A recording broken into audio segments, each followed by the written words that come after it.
Hello mga kahilig! Another vlog, another day. Another day, another vlog. Naglibong na nung gusto kong infogyaha. Bitaw guys, oy, ato ning tabangan ato ang tamangking kung unsa ning gi-order. To aning tabangan og unbox. Diha no, ganahinay tong siya gunting kay nya kunog magisi ang nasa sud. Din atong tanawon guys kung unsay sud aning packaging. So dugay jud kay siya nakaabli sa plastic no.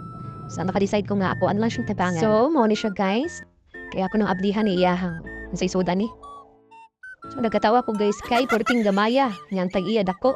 Ay sus, gatuo jud ko nga dako di sa personal pero okay ra kay ato aning paboruton. So mao ni siya guys, it's a mini swimming pool. And then kinahanglan namo ning paboruton. Ani mong bata ganahan gani siya magligo-ligo. So kapoy magbumba guys. So napatabang na lang ko sa akong brother nga siya online magbumba para madali ang proseso. Gatawa ra siya, cute daw kayo. So mao ni siya guys, ikuha na gid siya nitubo na gyud kay bumbahan. So lipay kayo ang bata guys, kinitabang mo bumba na daw siya mini swimming pool. So sad to say di pa siya kaligo.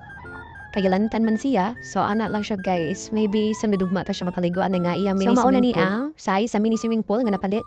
So, medyo igo-igo agad niya, no? Nandipay kayo ang batang sipat na akong pamangkin nga palangga anak ko. Kapalit rin siya sa Temu or Shopee guys. Akong palit ani is 156 pesos. So, cute kayo nun yan. Cute kayo size ang mini swimming pool. So, maura to guys. Thank you so much for watching. Bye!